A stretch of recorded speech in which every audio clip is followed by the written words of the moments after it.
For so long, corporate organizations pride themselves in being great communicators, right? We've created functions around it. And what that means is all we've been doing is telling. We've not been listening. So we've been communicating in a way to deliver content to everyone in a consistent, formal fashion, but we've been doing it in a manner where people don't have the opportunity to provide feedback. And now employees are giving feedback.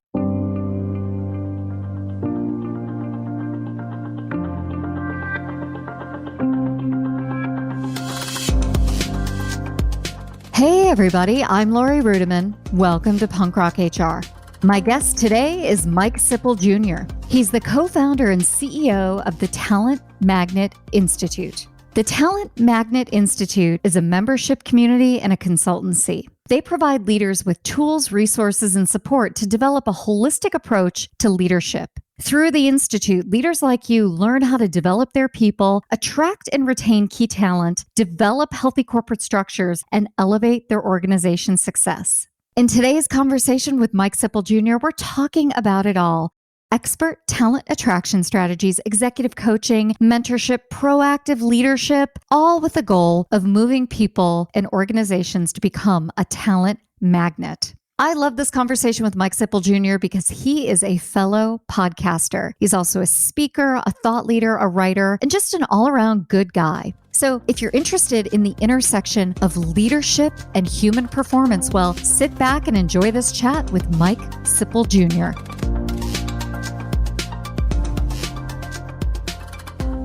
Hey, Mike, welcome to the podcast. Lori, thank you so much for having me. Oh my goodness, dude, it's my pleasure. We're longtime friends. And before we get started today, why don't you tell everybody who you are and what you're all about? Sure. So I'm Mike Sipple Jr., and I'm the CEO and co-founder of the Talent Magnet Institute. And I'm all about helping develop leaders, developing cultures that people thrive in and can bring out their whole self and best self. Well, before we get started talking about the wide world of leadership today, you are a leader and you work amongst leaders, you train them, and we're in an age of COVID. It's not gone away as many of us had hoped it would. So tell us about leadership in the age of the coronavirus. So the good thing is, Lori, I believe that we're finally starting to understand the value of the individual lived experience inside the workplace. So in the age of the coronavirus, we're having to really personalize our leadership to everyone in the organization because the needs are so great and so complex. Everybody's living a different experience. And, it's personalization. As much as I say I wish it wouldn't have happened, I am glad to say that because it did happen, I believe leaders are responding, and not all. Right? I've been hearing conversations from some that they're going to go back to the old way. But what I've told them is, well, then be prepared because people are going to move their chairs off your deck onto someone else's. Why did it take a crisis to change the function of leadership? Unfortunately, people don't respond, right? People move slow. People don't want to take the risk. They don't want to be uncomfortable, and change creates a uncomfortable situation for everyone. You saw within 2 weeks, organizations that would have never have agreed to remote work were all remote. Millions of organizations that responded overnight because their business had to. It forced them. It forced all of us to think differently. It forced all of us to evaluate those dusty employee handbooks that, like, policies are useless. They're 28 years old. Why are we treating people and responding to people this way? And it takes a crisis sometimes, unfortunately.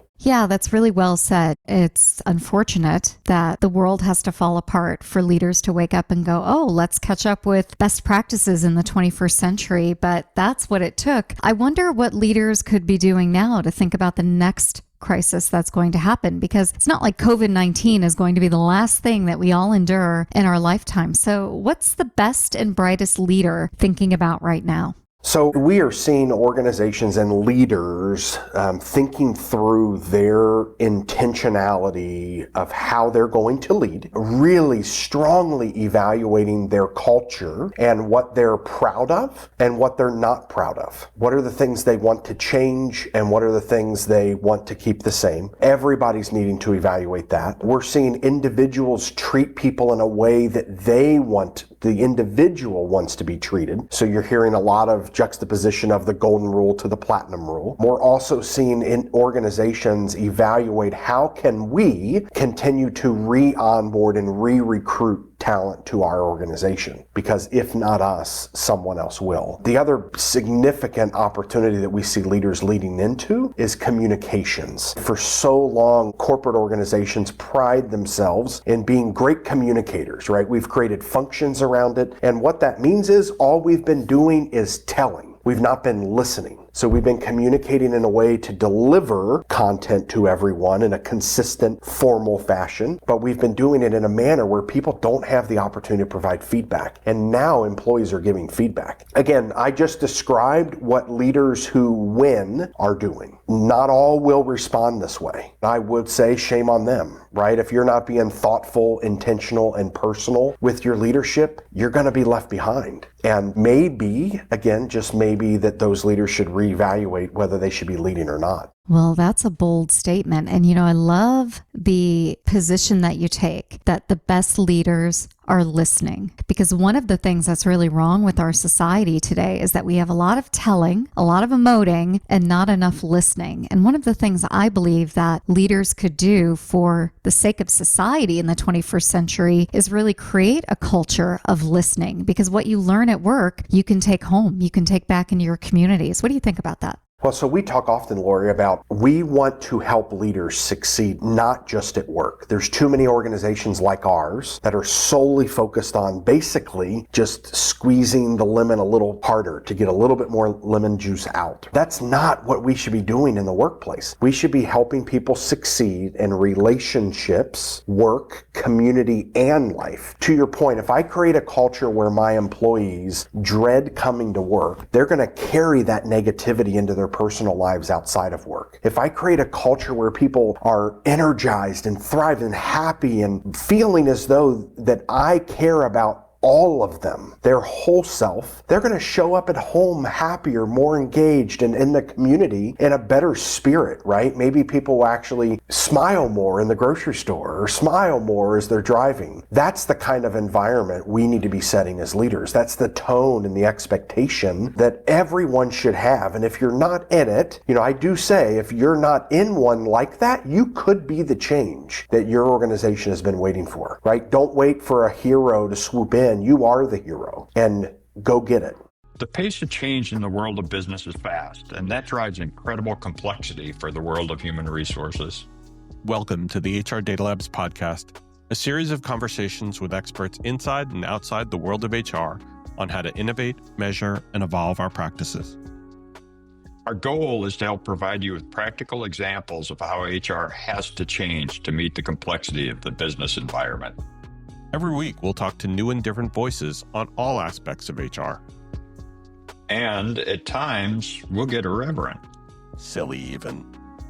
And sometimes geek out on the data and technology that underlie the processes that drive the world of HR. But the conversations are always insightful and fun.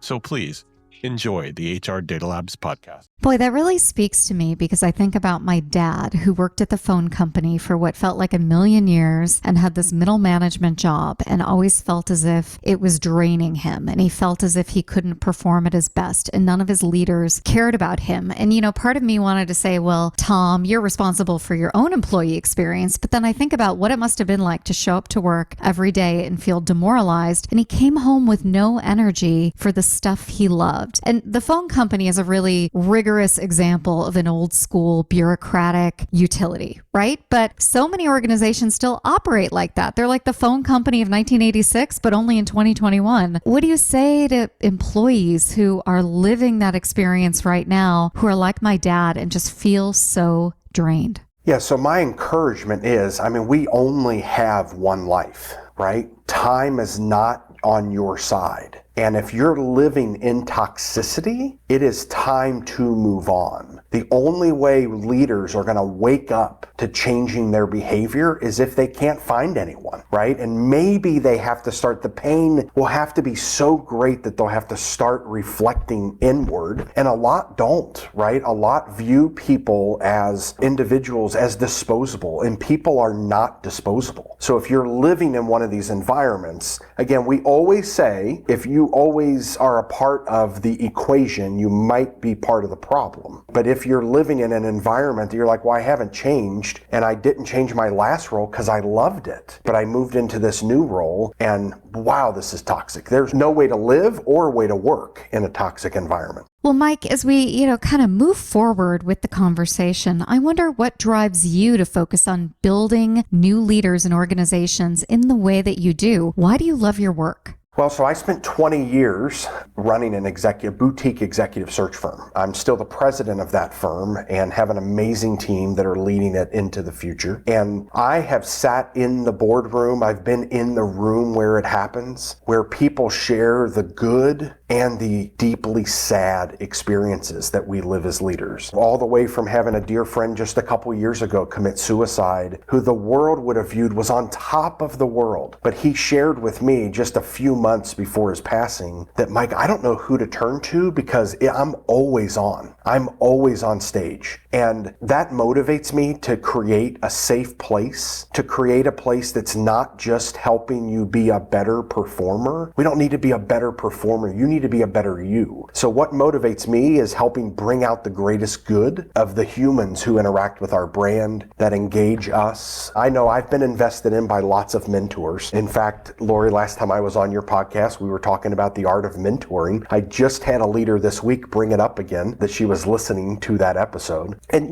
with all of that being said, we need to create an environment that people understand that leadership is a journey and they don't have to walk it alone. I love that because, and we can go several different ways in this conversation. I think first and foremost, people forget that leaders are just regular, ordinary individuals too. They may function at a different level. They may have different responsibilities, but at their core, they are blood and guts and meat and potatoes, just like you and me. And it's not like they're somehow immune to society's issues of depression, anxiety, pandemic fatigue. In fact, it may wear on them a little heavier because of their elevated role. What do you think about that? 100% agree. The pressure of the world is on. When you have responsibilities in life, the pressure's on. It's only elevated when tens or hundreds or thousands of faces are looking to you for direction. And we need to take care of ourselves. So what we're trying to do is invest in that next generation, those managers, those senior leaders that are coming up to know, like, this is the future culture and environment we want to set. And we want to help take the pressure off that leader that feels the way that I described that my good friend felt, that I'm always on. It is what someone accepts when they move into the leadership role, but we've got to remember that we've got a community around us to do leadership in life with. That point about community is something that I was thinking about as you were telling the story of your friend, because I have so many friends myself who get into a leadership role or are running a firm, running a boutique agency and really feel alone, even though they're surrounded by people all day long. And when you remind them to reach out to other executives, they're like, I don't want to be a bother.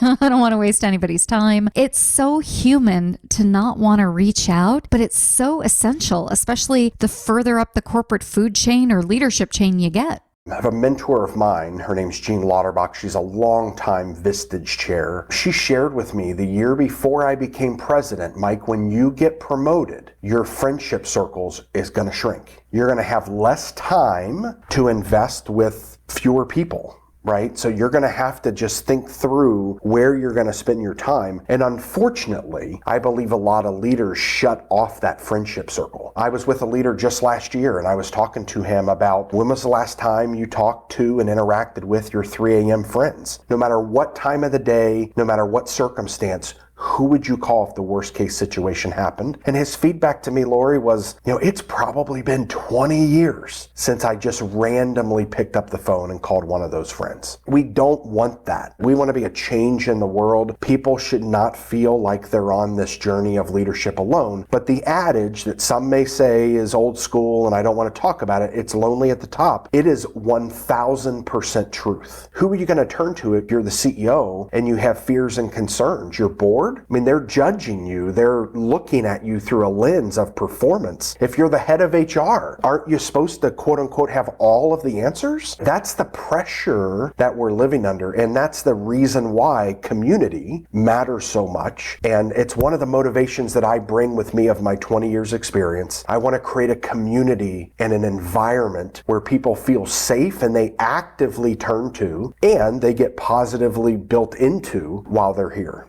I think too about the women in my life who are leading companies, leading departments, and there's this insane pressure these days to be a contributor at work, to be responsible at home, to be a caregiver, and all the complexities that go with that. It doesn't shock me that we're losing so many women and women leaders from the workforce right now because we've just asked too much. So talk to me a little bit about women and leadership right now. And are you optimistic? Are you pessimistic? When are we going to change things? And can they ever come back into the workforce? Yeah, I certainly hope so. I mean, the statistics are staggering. They don't even make sense with the latest data that's coming in of how many men to women, what that ratio looks like. Unfortunately, as I mentioned around the kind of the emergency state that we all hit into in March 13th or so of 2020, that should have been a catastrophic event, the fact that we lost so many women in the workforce. Unfortunately, it's one of those things that feels like it's been dusted under the rug. And the only way we're going to change that is to be the change.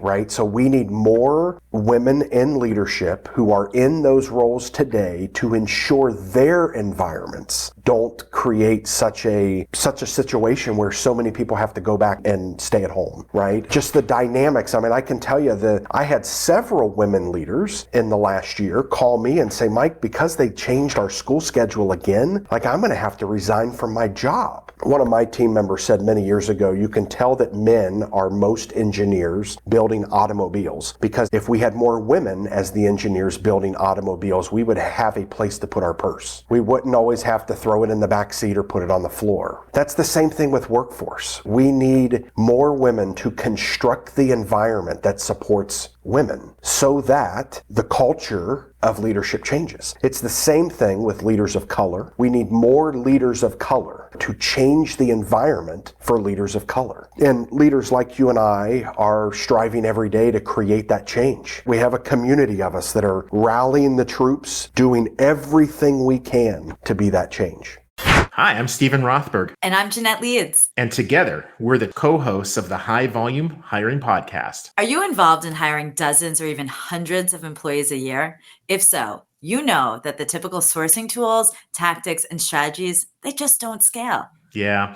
Our bi-weekly podcast features news, tips, case studies, and interviews with the world's leading experts about the good, the bad, and the ugly when it comes to high volume hiring. Make sure to subscribe today.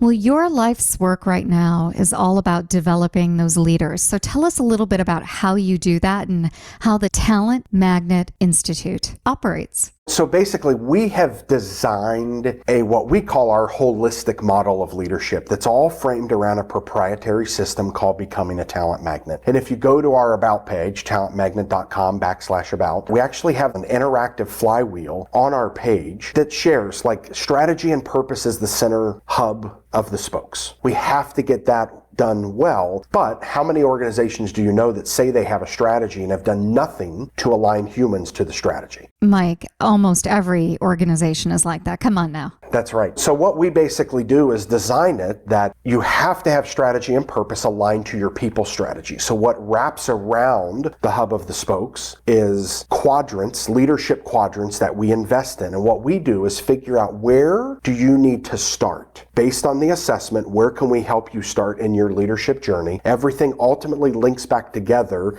as a beautiful flywheel. And it ends with the phrase of ambassadors, right? We believe that the culture and the experience that people have inside your organization, we define culture as the thousands and thousands of interactions that people have each and every day in your organization. The culmination of all of this done well is brand ambassadors, is people who are raving fans of your culture. And basically we help people put on that mindset to understand that everything I do should be about helping people feel valued, heard, and understood. I need to align organizational organizational design and strategy to human behavior and motivation. And that's what creates the beauty culmination of success and significance in today's world. It's really interesting, both bespoke training for the individual, for the emerging leader or the established leader, but also accessible in a way that they can go on any platform, right? They can use any device and really get this training and have access to it and start to improve their skills almost immediately, correct? Yes, what we say is we want to be your leadership partner in your pocket. So we're on an app. We even go so far to create wallet-sized discussion cards that people can just utilize and ask questions to further get to know their team and create engagement real time in the workplace. So we're creating tools to make leadership easier. Leadership needs to be easier, and quit creating these big, robust systems that I can't start implementing until I'm at the end of it. Our role is to help you today, your first day on our platform or your 300th day on our platform, to be able to take resources and tools that you can start implementing today to help you be a better leader and help people on your team feel more valued, heard, and understood. What I love about you, Mike, is that you have a goal to create leaders in this world, not just because it's part of your business, but because it's part of what drives you. And if I remember correctly, you have a number goal, don't you? Well, so one of our objectives, I say my only goal is to get the definition of leadership to change worldwide, but we certainly would love to have 1 million people on our platform. And we're striving for it every day, from the board, the advisors, the friends, the relationships that we have, to the organizations and partners that we're focusing on. We want to change the way the world defines leadership. Well, as we start to wrap up the conversation, what do you want to leave our audience with today, thinking about leadership, thinking about their own journey, or just anything related to the world of people? So what I would encourage you to do is take pause. Think about, what can you do right now to help yourself? Be proactive. Start planning, even if you have to plan 60 days out. What are the things that I'm going to do today to be more intentional? What are the things that I need to accept today that's not comfortable, but things that I've heard in my past and I've heard through performance feedback or relational feedback that maybe I should actually start paying attention to that. Stop thinking about the way you want to be treated, but the way that others want to be treated. Help other people succeed and you will succeed. So I want to leave everyone with those thoughts. I also, Lori, want to offer anyone that is a part of your network and community to take a trial of the work that we do. So if you go to talentmagnet.com/trial, I encourage you to let us know that Lori connected us. And Lori, thank you so much for your relationship. I thank you so much for your support. Being an entrepreneur is not easy, and I'm glad I don't have to walk it alone. Mike, thanks again for being a guest today, and as always, for being a friend as well. Hey everybody, I hope you enjoyed that conversation on Punk Rock HR this week. Now, for more information, all the notes, all the highlights, all the resources, you know where to go. You can head on over to lorirudiman.com/podcast. Now that's all for today, and I hope you enjoyed it. We'll see you next time on Punk Rock HR.